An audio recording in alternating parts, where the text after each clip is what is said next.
onda? ¿Cómo están? Me da mucho gusto saludarlos. ¿Saben?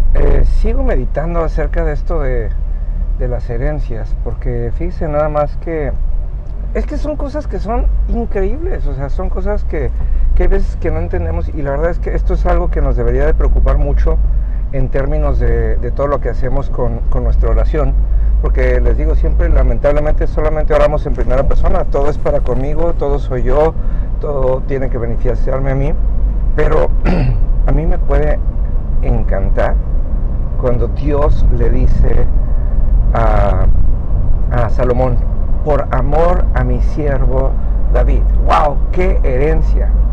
Dios tuvo amor, tuvo compasión, tuvo paciencia, tuvo todo con Salomón por amor a mi siervo David.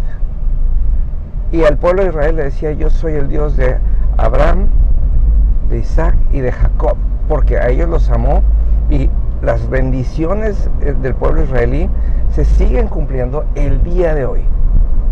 O sea, ellos dejaron una herencia impresionante. Por eso dice en la Biblia que la fe de Abraham, ¿sí?, le fue tomada por justicia. O sea, él creyó tanto que le fue tomado como cumplimiento de la palabra, y eso sigue trascendiendo por miles de generaciones.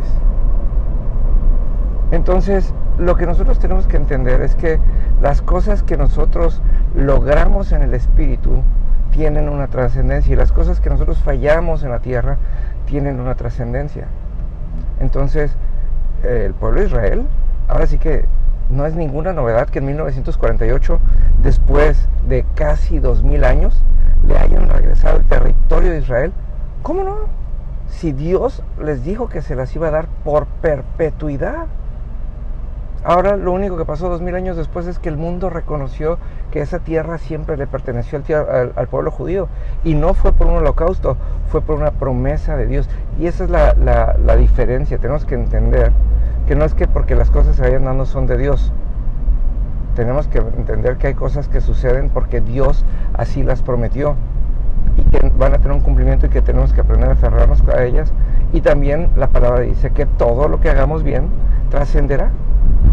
Entonces, la pregunta del millón es: ¿qué es lo que yo voy a heredar a mi familia? Porque fíjense esto, hay padres que se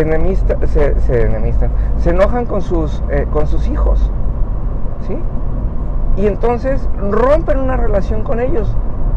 Entonces lo único que están logrando es cadenas y cadenas de familias rotas, porque eso es lo que promete la Biblia. A mí me sorprende sobremanera, ¿sí? Me sorprende sobremanera que haya familias que rompen su lazo de fe.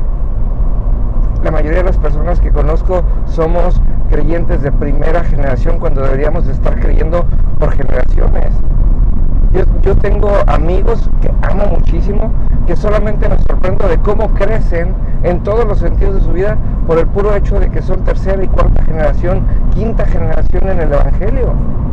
Ahora sí que están benditamente condenados a tener éxito a causa de las promesas de la palabra y el cumplimiento de la herencia, porque hubo alguien que les dejó un legado. Yo lo veo como cuando tienes hijos, ¿no? Yo nací en Alemania, y una de las cosas que más cuido es mi idioma alemán. Lo practico, lo leo. Cada vez que me encuentro con alguien que habla alemán, aquí en Cancún, un buen amigo suizo, hablamos alemán. Cuando me encuentro con mi amigo Patrick, que amo muchísimo, en la Ciudad de México, hablamos alemán, y lo cuido, y lo único que pretendo es que mis hijos, cuando los tenga, sean alemanes y hablen alemán. Pero hay muchas familias que van dejando eso que es distintivo de su DNA, de su ADN, ¿sí?, que dejan de lado, cuando es lo único que los va a diferenciar del resto del mundo.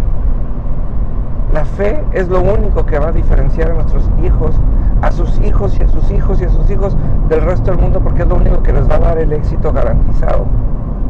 Creo que tenemos que tomar un verdadero tiempo de enfocarnos y de verdaderamente pensar en lo que va a trascender, y que un día podamos verdaderamente, juntamente con Dios, gozarnos de cuando Dios diga: por amor a mi hijo, y ponga su nombre que Dios ha sido bueno y que pudimos dejar una buena herencia, y que no solamente dejamos una herencia, sino un legado en Cristo. Los bendigo en el nombre de Jesús, y seguimos meditando no solamente en este tema, sino en los que siguen. Hasta luego.